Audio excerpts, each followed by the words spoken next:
सलाम जेके लेकर मैं हूं आपका मेजबान इशफा गौहर और मेरे साथ नई दिल्ली स्टेडियो में मौजूद है रहमत कलील।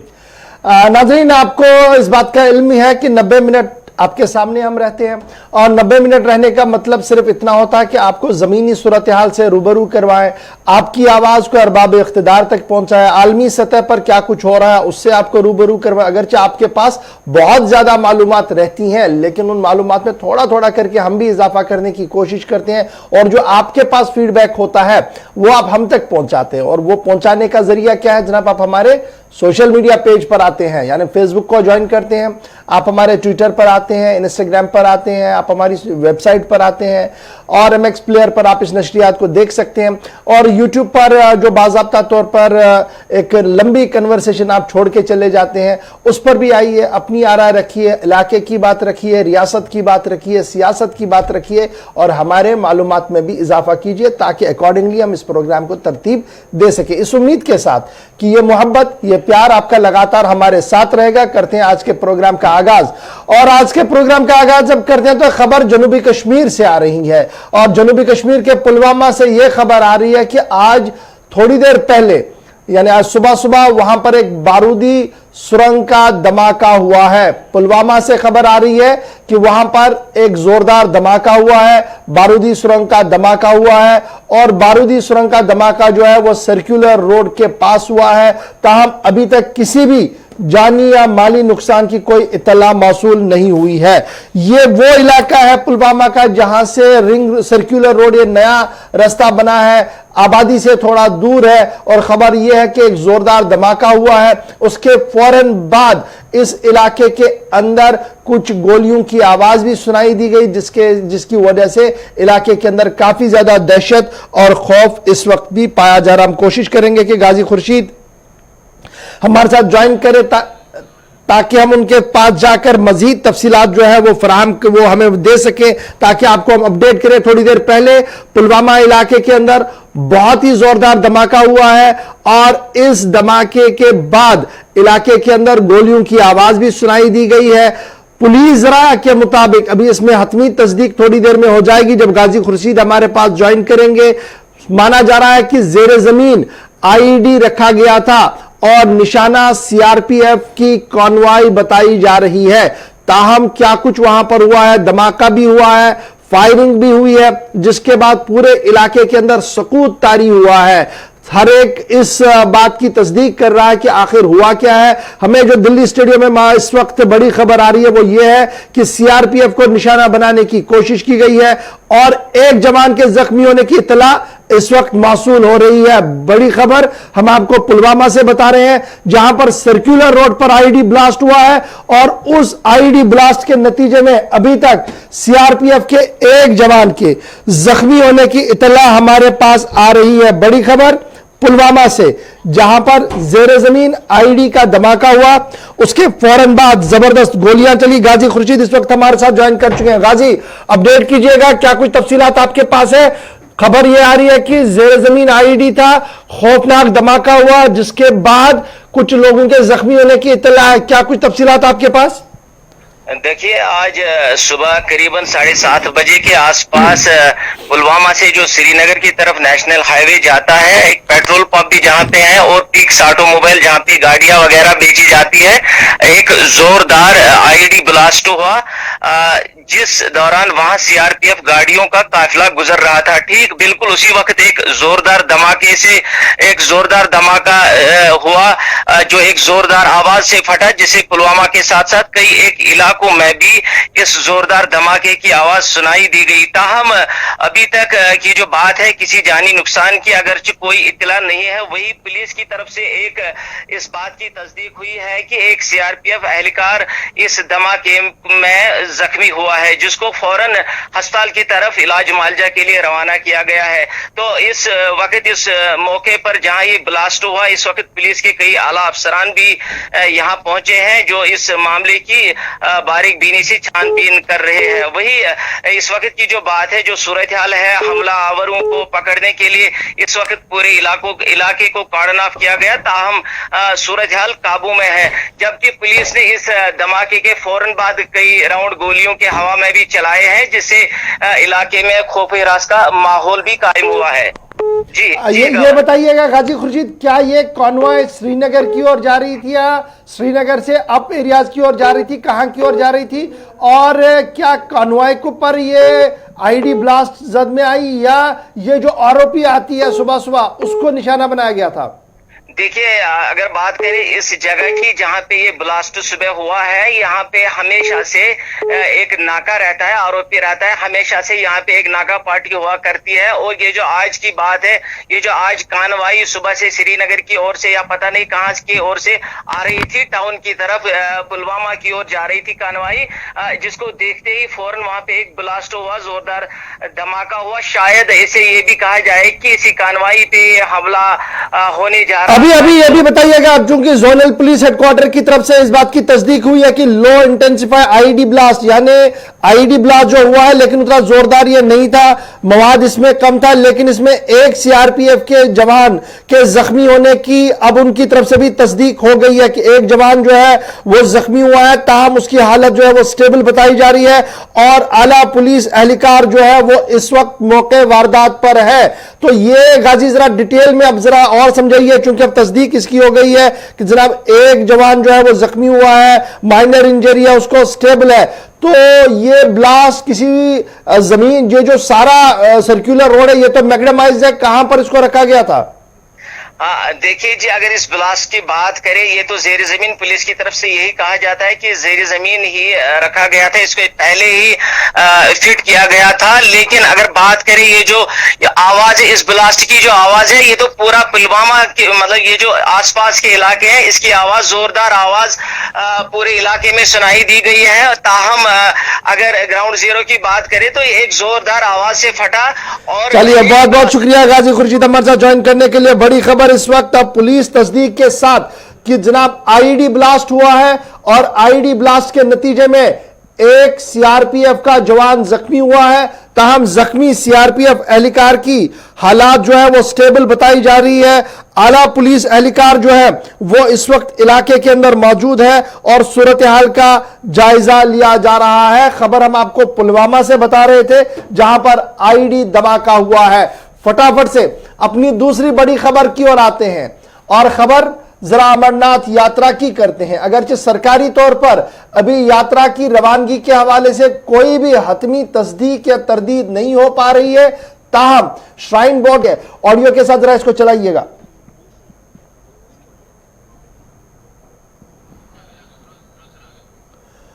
चलिए, विनोद जी इस वक्त हमारे साथ ज्वाइन कर चुके हैं। सीधे चलते हैं जम्मू, क्योंकि यात्रा का बेस कैंप जम्मू है, यानी जो भी लोग बाहर से यात्रा के लिए आएंगे उन्हें पहले जम्मू रुकना होगा। तो जम्मू के अंदर क्या कुछ अरेंजमेंट्स है? बहुत शुक्रिया, गुड मॉर्निंग सर, ज्वाइन करने के लिए। सबसे पहले अमरनाथ यात्रा की शुरुआत आज से हो गई है, लाइव टेलीकास्ट आज से आ गया है, पहली पूजा भी देखने को मिली है। लेकिन जो आपसे हम जानना चाहते हैं अरेंजमेंट्स को लेकर, किस तरीके के अरेंजमेंट अब किए गए, क्योंकि हाई कोर्ट, सुप्रीम कोर्ट दोनों भी नजर रखे हैं। कल गीता मित्तल साहिबा ने कहा कि रिटन हमें पूरी डिटेल बताइए।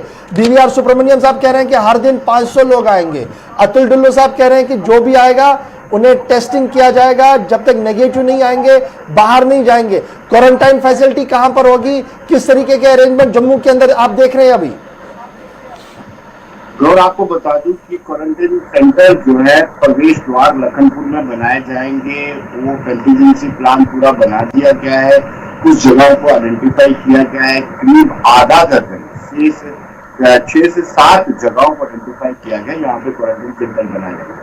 बड़ी बात यह है कि जो भी लखनपुर से बाबा बरफानी के दर्शनों के लिए आएगा उसको तुरंत सैंपलिंग की जाएगी और सैंपलिंग को जल्द से जल्द उसके रिजल्ट आए इसकी व्यवस्था की जाएगी, ताकि जैसे नेगेटिव आते हैं कि उनको यात्रा के लिए अलाउ किया जाए। इनसे कुछ लोग बहुत बाहर आते हैं, जो बाहर आते हैं उनको जम्मू एयरपोर्ट पर रोका जाएगा, उनकी सैंपलिंग की जाएगी, फिर क्वारंटाइन में रखा जाएगा और सुनिश्चित किया जाएगा कि 24 घंटे के अंदर उनकी रिपोर्ट उनको पहुंचाया जाए और उसके बाद यात्रा की अलाउ किया जाए।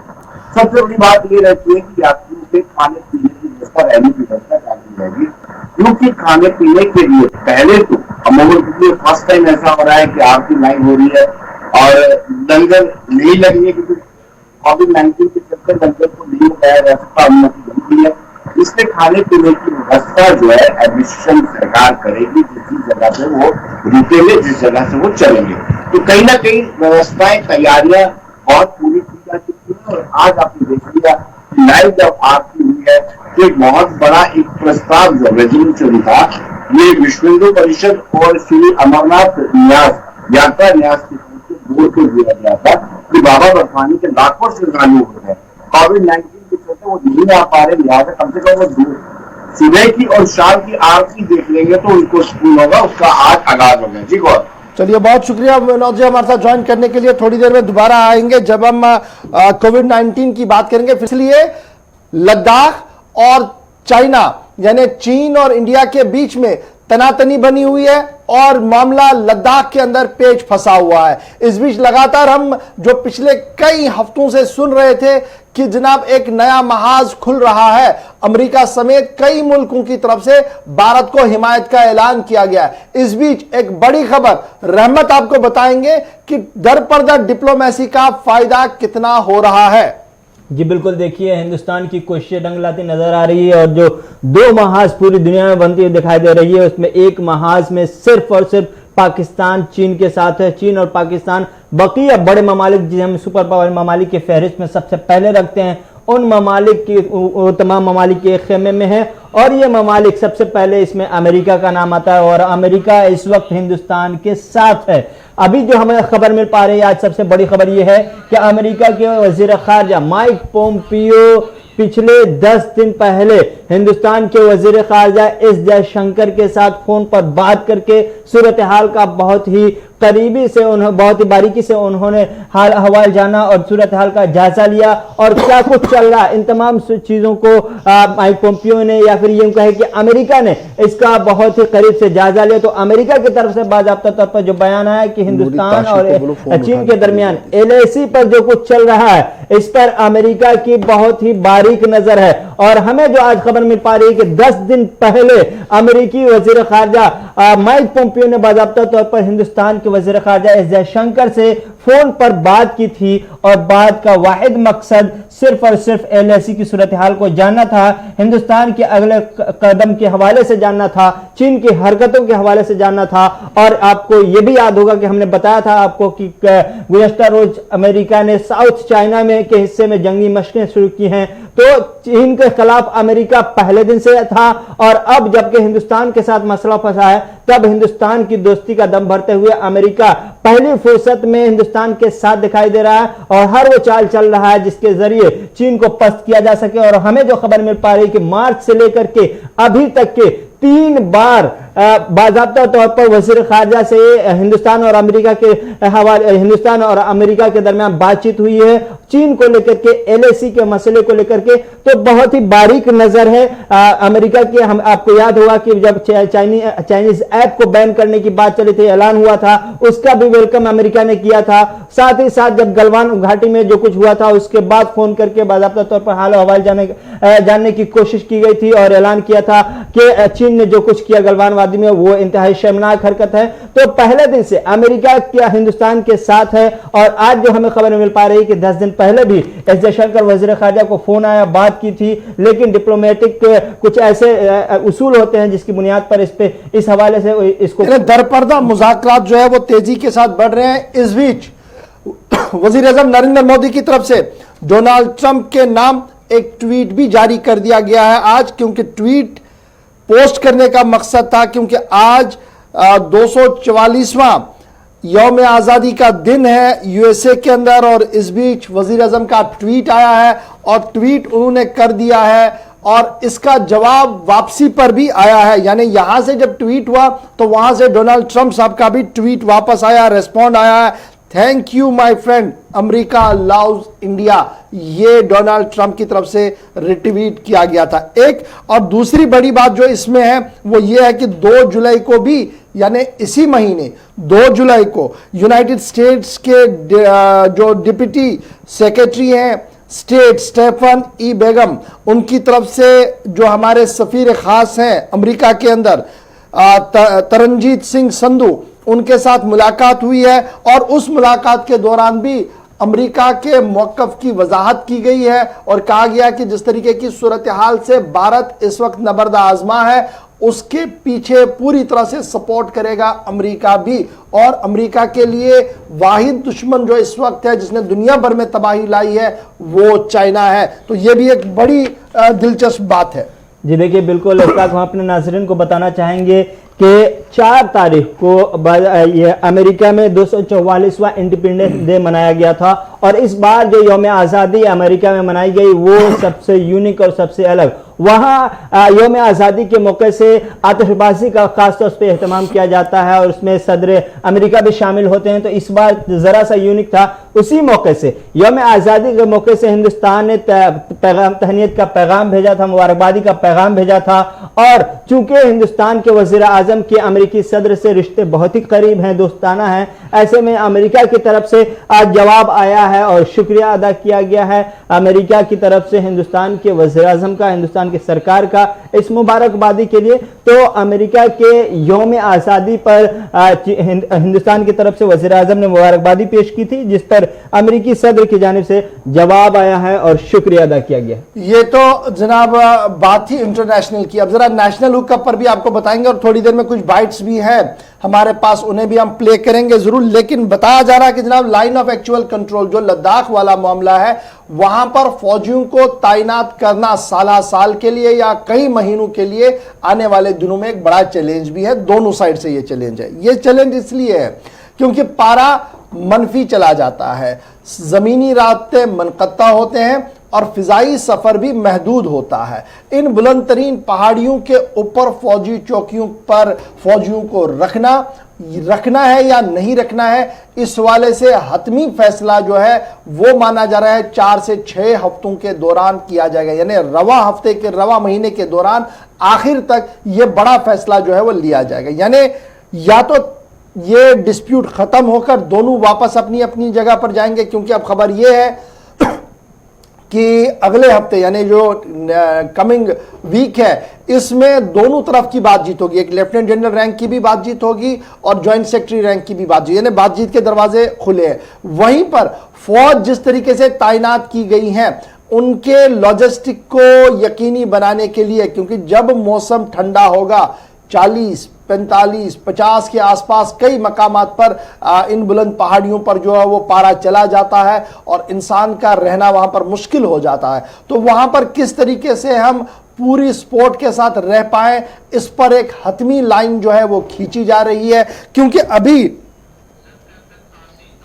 जो तज्जिया निगारों का मानना है कि जो हमारे पास एयरक्राफ्ट्स हैं वो C-130J जो है वो अमेरिकन जहाज है, वो इस वक्त पूरी तरह से लोडेड है, वो उड़ सकता है किसी भी सूरत हाल में। लेकिन जो विंटेज रशिया का LL-76 ट्रांसपोर्ट एयरक्राफ्ट जो है उसके लिए लिमिटेड स्लॉटीज करनी पड़ेंगी अगर विंटर के अंदर भी हमने इस तरीके की फौजें वहां पर लगानी है।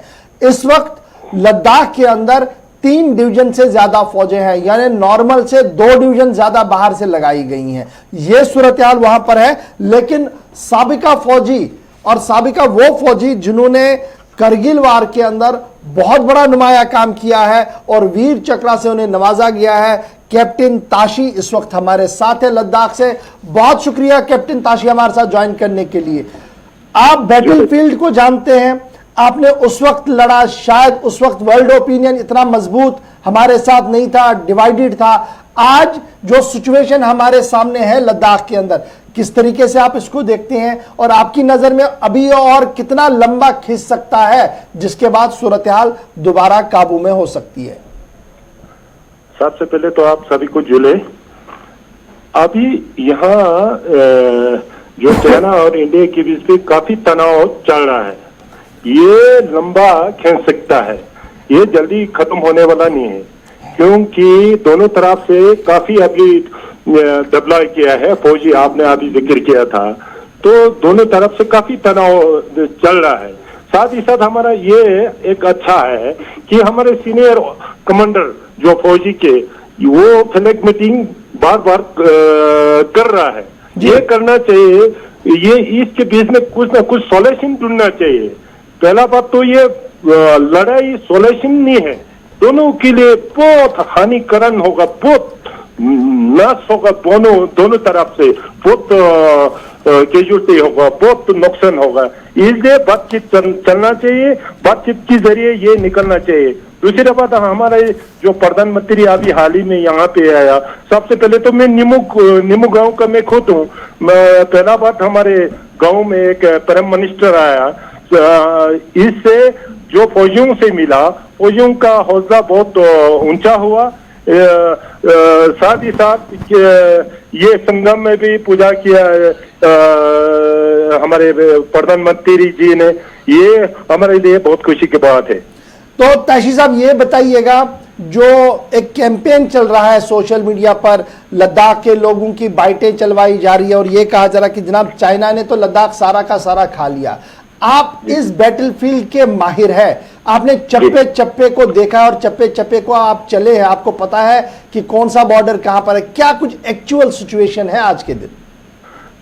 ये चाइना आया है हमारे तरफ काफी अंदर, ये तो सच्चे है कि उसको अभी डिप्लोमेटिक के जरिए या हमारे सीनियर कमांडर के जरिए फ्लैग मीटिंग करके उनको वापस भेजना चाहिए अपने अपने जगह पे। जो 62 के बाद जहां जहां खड़ा था उधर ही भेजना चाहिए। ये तो काफी आया है, इसमें कोई छुपाने वाला बात नहीं है। ताशी साहब ये भी बताइएगा, जो सूरत हाल अभी है, आगे विंटर्स है, तो जो लॉजिस्टिक की बात हो रही है और समर्स के दौरान ही फिर हमने तैयारी करनी होगी। आपने जंग को देखा है और उस वक्त भी मौसम का मिजाज बदला बदला नजर आ रहा था। कितना मुश्किल होता है एक फौजी के लिए ऊंची चट्टानों पर, पहाड़ों पर रहना जब मौसम का मिजाज बदला होता है। फौजी को तो अभी भी इतना ऊंचाई पे बैठा है, जो 18 फीट 19-20 फीट की ऊंचाई पे, वहां तो ऐसे भी लड़ाई लड़ना पड़ता है। एक तो दुश्मन से साथ तो लड़ना ही लड़ना है, साथ ही साथ हम मौसम के साथ लड़ना, ये बहुत मुश्किल है। अभी आने वाले दिनों में, अभी सर्दी बढ़ते जाएगा, उस वक्त बहुत मुश्किल होगा सभी के लिए, फौजियों के लिए। यहाँ से हमारा जो सामान वहां पहुंचाने वाले, ये सभी के लिए बहुत मुश्किल होगा। इसी का मौका या हमारे दुश्मन उठाएगा, वो भी चाहेंगे, अभी इस वक्त नहीं करेंगे, आस्ते आस्ते अगर कुछ करना हो तो अक्टूबर नवंबर के टाइम करेंगे वो। बहुत बहुत शुक्रिया कैप्टन ताशी, वीर चक्र अवार्डी, लद्दाख से बता रहे थे कि सिचुएशन क्या है और किस तरीके से एक पॉलिसी के तहत चाइना अपना कदम आगे आगे बढ़ा रहा है और इस बार रोकने के लिए पूरे बंदोबस्त जो है वो भारत सरकार की तरफ से किए गए हैं। डिप्लॉयमेंट है, हवा में भी डिप्लॉयमेंट है, जमीन पर भी डिप्लॉयमेंट साफ नजर आ रही है और समंदरों में घेरने की भी तैयारी लगभग मुकम्मल हो गई है। हमारे साथ कर्नल बलवंत सिंह साहब भी ज्वाइन कर चुके हैं। बहुत बहुत शुक्रिया कर्नल साहब हमारे साथ ज्वाइन करने के लिए। आज एक नेशनल न्यूज़पेपर की खबर है कि देखिए लॉजिस्टिक का बड़ा सवाल आने वाले दिनों में पैदा होगा अगर ये कंटिन्यूअसली हॉल्ट इसी तरीके से चला। और जिस तरीके से ताशी साहब बता रहे थे कि उम्मीद बड़ी कम है कि जल्दी जल्दी में कुछ हो जाए, तो इस दौरान जो कुछ हमने डिप्लॉयमेंट की है वहां पर, उसको क्या इन्हीं गर्मियों के दौरान हमने हर तैयारी करनी होगी आने वाले 8 महीनों की भी? फिर जय हिंद, मैं कर्नल बलवंत सिंह बोल रहा हूँ।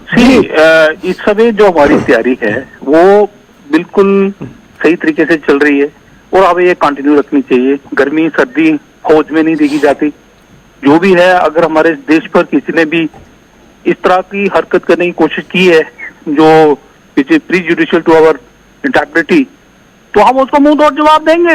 ये नहीं है कि बर्फ गिर गई तो अभी हम पीछे। फौजी के लिए बर्फ या ये सब चीजें कोई मायने नहीं रखती है। हमने हर हालत में, हर मौसम में, हर जगह अपनी तैयारी पूरी रखनी और हम कर रहे हैं।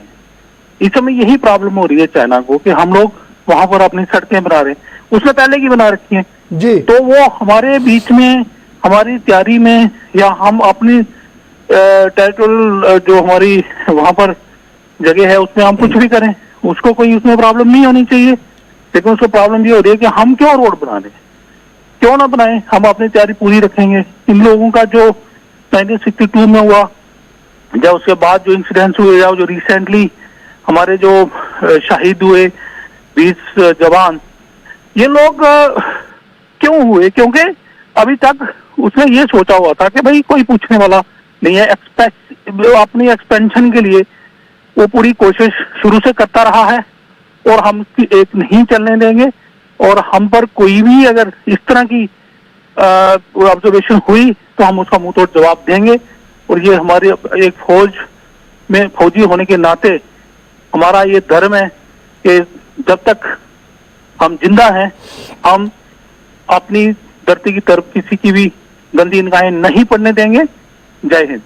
बहुत बहुत शुक्रिया कर्नल बलवंत सिंह साहब, डिफेंस एक्सपर्ट हमारे साथ थे कि फौजी के लिए न तो गर्मी का और ना ही सर्दी का सवाल होता है, उनके लिए सवाल सरहद होती है और सरहद की हिफाजत होती है। और यही वजह है कि 24/7 फौजी हमेशा अपनी पिकेट पर खड़ा रहता है। लेकिन सवाल यहां पर इतना ही नहीं है कि इसकी सरहदों पर तनाव है, बल्कि अब तनाव की खबरें समंदर से भी आना शुरू हो गई है। अंडमान निकोबार द्वीप समूह यानी आइलैंड्स पर भी सिक्योरिटी डिप्लॉयमेंट काफी ज्यादा टाइट कर दी गई है। और साथ साथ अमेरिका ने भी मुख्तलिफ इलाकों के अंदर, समंदरी रास्तों के अंदर अपनी फौजियों की तैनाती को यकीनी बनाने के लिए बड़े जहाजी बेड़ों को रवाना कर दिया है। इधर फिलिपाइन सी के अंदर भी सूरत हाल तशवीशनाक है और जापान ने जिस तरीके की सूरत हाल को एडॉप्ट किया है, जापान के अंदर की सिचुएशन इस वक्त यह है कि चाइना के सदर को आने की मुखालफत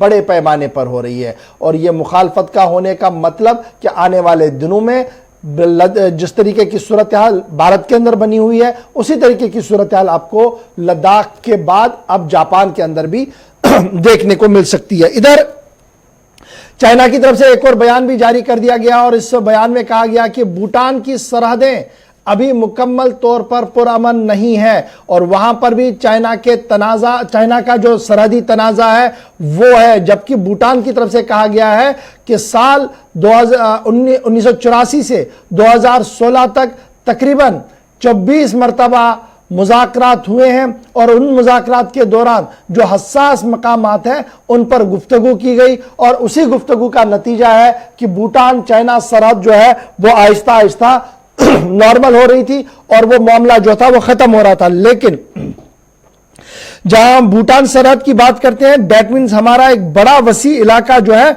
वो उसके साथ आ रहा है। और ये भी देखने वाली बात होगी, जहां भूटान का जिक्र चाइना कर रहा है वहां ये सारा मामला अरुणाचल प्रदेश के साथ साथ का इलाका है। और पिछले दिनों भी हमने आपको बताया था कि अरुणाचल प्रदेश की सरहदों पर भी सूरत हाल जो है वो इंतहाई ज्यादा कशीदा है और वहां पर भी नजर जो है वो बनाई रखी जा रही है।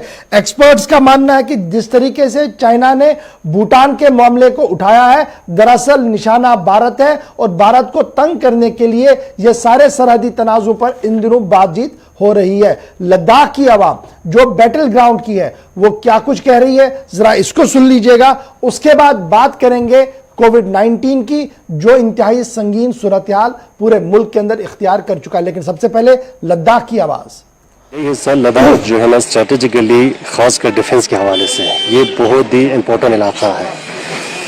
यहाँ अगर देखिए बॉर्डर्स जो है ना, यहाँ दो जगहों पे बॉर्डर शेयर होता है, एक पाकिस्तान के साथ एक चाइना के साथ। तो आप यही से ही समझ सकते हैं कि बॉर्डर जो है ये इस इलाका जो है वो डिफेंस के हवाले से कितना अहमियत रखता है। तो यहाँ गवर्नमेंट को सोचना चाहिए कि जोजिला टनल और जो ये हमारा एयरपोर्ट है ये जल्दी से जल्दी बने। देखिए सर, ये जो एयरपोर्ट और जोजिला कनेक्टिविटी है ये 70 सालों से करगिल वालों का एक धीरेना मांग था। लेकिन ये सिर्फ करगिल वालों का ही नहीं था, क्योंकि ये करगिल और लेह जो है दोनों बॉर्डर एरिया पे पड़ता है। इसीलिए लोगों का यही रवैया था कि हमसे ज़्यादा ये फौज के लिए एक स्ट्रेटेजिकल इम्पोर्टेंस है। बाकी हुकूमत चाहे वो कांग्रेस का हो या बीजेपी का हो, आज तक किसी ने इस पर कोई रिस्पॉन्स नहीं दिया है। हत्या कि हमने अपने लिहाज से हमारे बुजुर्गों ने यही, कुछ लोग तो इस दुनिया से ही रुखसत हो गई इसी के अरमान में। लेकिन अभी के यंग जनरेशन का भी यही डिमांड है कि बहुत अशद ज़रूरत है एज ए आर्मी के लिए भी, एज ए सिविलियंस के लिए भी। जोजिला ट्रेनिंग होना चाहिए। इतना साल हो गया बिल्कुल ट्रेनिंग हुआ, देंगे बोलकर इतना साल, कितना साल हो गया, ये जरूर होना चाहिए। अच्छा, इसको एयरपोर्ट बनाया हम कितना साल हो गया, तकरीबन 30-40 साल हो गया। एयरपोर्ट बनाएंगे बोलकर अब तक कुछ पता नहीं होते। सालाना बोलते बनाएंगे देंगे, जोजिला को टर्न हो जाएगा, हमको कुछ पता नहीं होते। इसका जरूर होना चाहिए। इसका आर्मी को भी फायदा है, सिविल को भी फायदा है, सबको फायदा है। तो ये बहुत मुश्किल आती है तो। देखिए, अभी जो सिचुएशन के हिसाब से जो हमारे यहाँ खत्ते लद्दाख की आप कनेक्टिविटी की बात कर रहे हैं और ख़ासकर करगिल के क्षेत्र की आप बात कर रहे हैं। देखिए, हमारे गवर्नमेंट ने इस चीज़ में बहुत ही काम पहले से किया है और इंशाल्लाह आने वाले कल में भी इन चीज़ों पे ज़ोर शोर से काम करेंगे। हमें बिल्कुल यकीन है। और हमारे यहाँ पे डिफेंस के लेवल पे अगर हम एयरपोर्ट की बात करें तो ये, हाँ, मैं ये बात मानता हूँ कि हमारे इसमें थोड़ा सा डिले हुआ है और इस चीज़ को जब मैं ज़रूर अपने मरकज़ हुकूमत से अपील भी करता हूँ। चलिए, ये तो बात थी लद्दाख के अवाम की। ब्रेक पर जाने से पहले फटाफट से रहमत आपको दो बातें बताएंगे, उसके बाद ब्रेक पर जाएंगे और ब्रेक के उस पार जब आएंगे तो कोविड-19 जम्मू कश्मीर समेत मुल्क भर में क्या कुछ है वो आपको बताएंगे। जी रहमत। देखिए, बिल्कुल एक इंतहाई अफसोसनाक खबर पिछले दो दिनों से चल रही है। वज़ीर आज़म के लद्दाख दौरे के दौरान जो आर्मी हॉस्पिटल में जाकर के जो जख्मी जवान थे उनसे मिलने की जो तस्वीरें आई थी, उन तस्वीरों को बहुत ही ट्रोल किया गया और कहा गया कि इमरजेंसी में ये सेमिनार हॉल को एक हॉल को बाकायदा तौर पर वहां पर ला करके बैठा दिया गया सिर्फ फोटो सेशन के लिए। यूपी कांग्रेस की तरफ से सवाल उठाया गया। उसके बाद कांग्रेस के बड़े बड़े लीडरान को भी हमने देखा और छोटभैयों को भी देखा कि हमने किस तरह से इसको ट्रोल किया गया था। बाकायदा तौर पर अब आर्मी की तरफ से इस पर सफाई दे दी गई और कहा गया कि ऐसा कुछ नहीं है, बल्कि इमरजेंसी रूम को कोविड इमरजेंसी रूम के पास 100 बेड की कैपेसिटी है और ऐसे में जो जख्मी होते हैं या मुश्किल वक्त में इसको इस्तेमाल किया जाता है। और ये किसी फोटो सेशन के लिए नहीं था, बल्कि एक इमरजेंसी रूम है, इमरजेंसी हॉल है, जिसको हम इस तरह के मौके से इस्तेमाल करते रहते हैं जब हमारे पास क्राइसिस का वक्त आता है। इस तरह के जब वाकयात पेश आते हैं तो फौरी तौर पर इस रूम को तैयार किया जाता है और इसमें जख्मियों को रखा जाता है, उनका इलाज होता रहता है। डॉक्टर आते हैं, दवाई लेके आते हैं, उनका इलाज करके डॉक्टर दवाएं वो सारी चीजें साथ ले जाते हैं। यही चीजें देखकर, यही चीजें हैं जो दवाएं या ड्रिप वगैरह की चीजें वहां पर नहीं देखी गई, तो इसको लेकर के सवालात पूछे गए और तरह तरह के बयानात आने लगे, जिस पर आर्मी की तरफ से सफाई दे दी गई है और वजीर दिफा राजनाथ सिंह ने भी अफसोस का इजहार किया है। एक दूसरी खबर यह है कि आत्मनिर्भर भारत बनाने की मुहिम रंग लाती हुई नजर आ रही है और डिजिटल इंडिया आत्मनिर्भर भारत इनोवेटिव चैलेंज भी ऐलान किया गया था कल वजीर आजम की जानिब से कि नए नए ऐप बनाए जाए। हिंदुस्तान के जो इंजीनियर हैं उन्हें कहा गया कि नए नए ऐप बनाए जाए। 20 लाख तक का इनाम रखा गया। डेट भी उसकी तारीख तय कर दी गई, 18 जुलाई तक के रजिस्ट्रेशन आप करा सकते हैं। 7 अगस्त को रिजल्ट आएगा और 20 लाख, 15 लाख, 10 लाख इनाम है। 8 कैटेगरी में इनाम है, आप अपना रजिस्ट्रेशन करा सकते हैं। शर्त है कि आप इंडियन हो। तो आत्मनिर्भर भारत बनाने के लिए और वक्त की जरूरत के हिसाब से अपना ऐप और अपने Indian make in India app के लिए बाकायदा तौर पर वजीर आजम ने महाज खोल दिया है और दावत दी है नौजवानों से। यहां पर एक छोटे से ब्रेक के लिए रुक रहे हैं।